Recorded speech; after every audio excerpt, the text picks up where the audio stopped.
Hey everyone, it's Jasmine. Let me ask you something, and I want you to be really honest with yourself. Have you ever found yourself scrolling through your camera roll, hesitating to post that picture you actually love? Or maybe you've been in a meeting or with friends and you've bitten your tongue, held back what you truly think, or even chosen an outfit that felt safe rather than authentically. All because of that nagging little voice wondering, what will people think? If that resonates, I want you to take a deep breath and know, truly know, that you are so far from alone in that feeling. It's a human thing, this deep-seated need for connection and belonging, which sometimes gets tangled up with a fear of judgment. But here's the truth. A truth that took me a long time to really lean into: caring too much excessively about the opinions of others, especially those who haven't earned the right to have an opinion on your life, can be a silent thief. It can quietly, insidiously, chip away at your confidence, stall your dreams before they even take flight, and dim the vibrant colors of your own happiness. It's like living your life constantly looking over your shoulder, editing and curating yourself for an audience that might not even be paying that much attention. Or worse, an audience whose opinions don't truly matter in the grand scheme of your unique, precious life. So today we're going to talk about how to gently but firmly reclaim that power.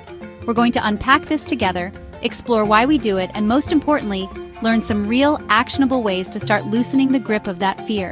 It's time to stop outsourcing your self-worth and start living a life that feels true, from the inside out. We're going to learn how to stop caring in that all-consuming way what other people think, and finally, start showing up unapologetically for ourselves. Let's fix that together. One of the first things that really started to shift my perspective on this whole caring what people think merry-go-round was understanding something called the spotlight effect. It's this fascinating psychological phenomenon where we humans tend to overestimate how much others notice our appearance, our actions, even our little slip-ups. We walk into a room feeling like every eye is on us, dissecting our outfit, our hair, the way we carry ourselves. If we stumble over a word, we're convinced everyone cringed and will remember it forever. It's like we're walking around with a giant imaginary spotlight following our every move, highlighting every perceived flaw for the world to see. But here's the kicker, the wonderfully freeing truth that research supports. Most people are far too busy being the main character in their movie to be obsessively analyzing yours.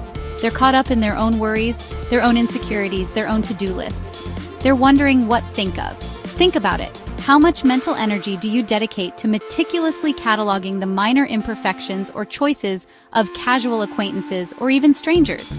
Probably not that much, right? We're all navigating our own internal worlds, and while we connect and interact, the intensity of focus we imagine from others is often a significant overestimation. Realizing this, truly internalizing that the audience you're performing for is largely in your head, is incredibly liberating. It's like the stage lights dim, and you can finally breathe. It doesn't mean people notice things, but the constant critical scrutiny we often fear simply isn't there on the scale we imagine. This understanding isn't about dismissing others, but about giving yourself permission to shift your focus inward. When you stop expending so much energy trying to manage the perceived judgments of an often distracted audience, you free up that precious energy to actually listen to yourself, to explore what value, and what kind of life want to build, regardless of who's watching, or more accurately, who isn't. Now, once we've acknowledged that the whole world isn't scrutinizing our every move, the next crucial step is learning to filter the opinions that come our way. Because let's be honest, opinions are everywhere, especially in our hyper-connected world. But here's a game-changing realization.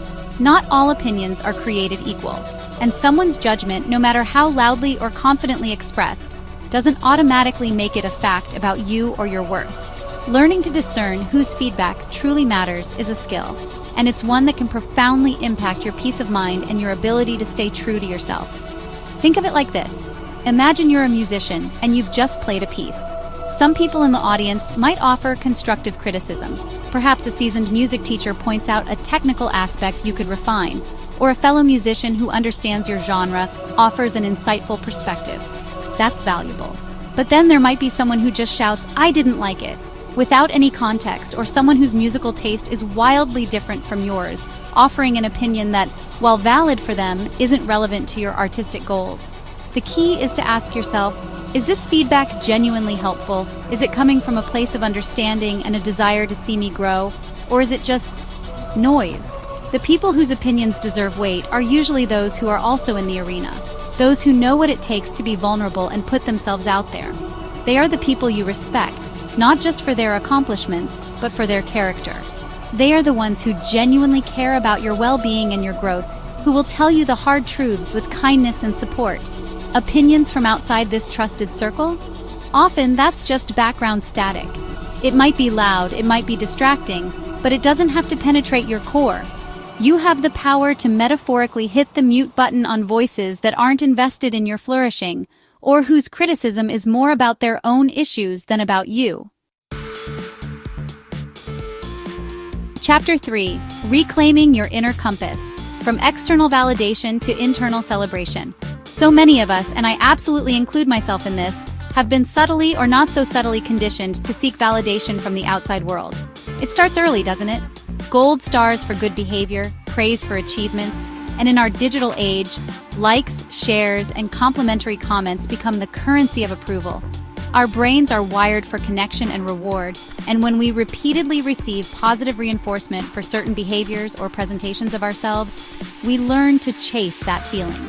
We start to perform, to curate, to seek that external nod that tells us we're okay, we're good enough, we're liked. But what happens when that external validation becomes the primary driver of our actions and our self-worth? We become incredibly vulnerable to the whims and opinions of others. Our sense of self can feel like it's on a roller coaster, soaring with praise and plummeting with criticism, or sometimes even worse, indifference. The challenge and the incredible opportunity lies in consciously rewiring that reward system. It's about shifting the locus of control from external approval to internal alignment and self-acknowledgement. Instead of waiting for the applause from the crowd, we need to start becoming our own most enthusiastic, and most importantly, most consistent cheerleaders for being authentic. This means starting to reward yourself internally for acts of courage, honesty, and authenticity, especially when they're hard, especially when no one else notices, or even if they actively disapprove. Set small, internal goals. For example, today I'm going to share that idea in the meeting, even if my voice shakes a little.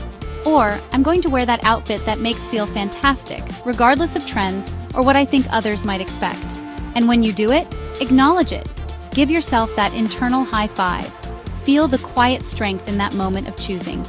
Every time you honor your own truth, every time you act in accordance with your values despite the fear of judgment, you're laying down new neural pathways. You're teaching your brain, little by little, that the feeling of freedom, integrity, and self-acceptance is a far more reliable and fulfilling reward than fleeting external praise. Chapter 4. The uncomfortable but necessary art of not being for everyone. This next one can feel a bit like jumping into cold water, but I promise there's warmth on the other side. Here it is, you are not for everyone. And perhaps even more radically, you shouldn't to be. Let that sink in for a moment. In a world that often pushes us towards likability, towards fitting in, towards smoothing our edges to be more palatable to the masses, the idea of intentionally not being everyone's cup of tea can feel rebellious, even a little scary. We're wired for belonging, so the thought of someone not getting us, or worse, actively disliking us, can trigger those deep-seated fears of rejection. But think about it. If you're trying to be everything to everyone, who are you actually being? Often you end up being a watered-down, chameleon-like version of yourself, constantly shifting and contorting to meet the perceived expectations of whoever you're with. That's exhausting, and it's inauthentic. The truth is, some people will misunderstand you, no matter how clearly you try to communicate. Some people will judge your choices, your passions, your very essence, based on their own limited perspectives, biases, or experiences. And you have to learn to let them. Their misunderstanding or judgment is often more a reflection of them than it is of you. Embracing the fact that you won't resonate with everyone is actually a profound act of self-acceptance and a powerful magnet for genuine connection. When you stop trying to be universally approved of and instead focus on being authentically, with all your quirks, your passions, your unique perspectives, you create space for the people who truly vibe with your specific brand of weird and wonderful to find you. Being misunderstood by some can often mean you're standing firmly for something you believe in, that you're not afraid to have a distinct voice. And trust me, the connections you make when you're showing up as your whole self are infinitely deeper and more meaningful than any surface-level approval you might gain from trying to please the unpleasable crowd. Chapter 5. Living a Wholehearted Life. Drowning out the noise with your own joy. Ultimately, perhaps the most powerful and sustainable way to stop caring so intensely about what other people think is to become so deeply, passionately engaged and in love with your life that their opinions simply fade into the background. When you are actively, joyfully, and purposefully building a life that feels true and fulfilling too, the chatter from the sidelines loses its power. It's not about becoming arrogant or dismissive of others, but about cultivating such a strong internal sense of purpose and satisfaction that external validation becomes secondary, a nice to have rather than a need to have. This means consciously choosing to surround yourself with people, activities, and environments that nourish your soul and reflect your values. What truly lights you up? What makes you lose track of time? Pursue those things with your whole heart. Set goals that genuinely excite, not goals you think will impress others. Express yourself boldly, whether that's through your work, your hobbies, your style, or the way you show up in your relationships. Fill your life with experiences that make you feel alive, connected, and authentically yourself. When your days are rich with meaning and purpose that you've defined, you become less susceptible to the whims of external approval.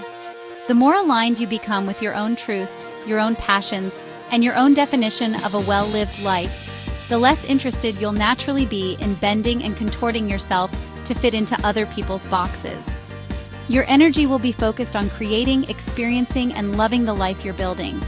When you're genuinely fulfilled from the inside out, the opinions of others, especially those that are critical or unhelpful, start to sound like distant, muffled noise. It's not that you become deaf to constructive feedback from trusted sources, but the cacophony of general judgment simply doesn't have the same resonance when your own life is playing such beautiful, compelling music. Outro. Stepping into your arena. The freedom of being imperfectly you. So as we wrap up our time together today, I want to leave you with this thought. This journey of caring less about what other people think isn't about becoming callous, indifferent, or heartless. Not at all. It's about becoming. Free to explore the vast landscape of who you are without the heavy chains of anticipated judgment. It's the freedom to try new things, even if you might stumble. It's the freedom to fail, knowing that failure is just data, a stepping stone on the path to growth, not a verdict on your worth.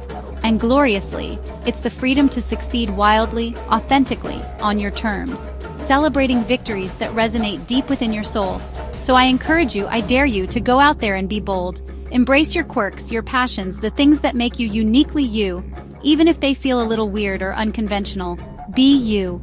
The world already has plenty of copies, plenty of people trying to fit into pre-approved molds. What it desperately needs, what we all need is, in your full, messy, brilliant, imperfect color, don't dim your light to make others comfortable. Shine it brightly and trust that the right people, your people, will be drawn to its warmth and authenticity. If any of this resonated with you today, if it sparked something or hit home in that way that makes you nod and say, yes, that's me, then I truly hope you'll consider sticking around.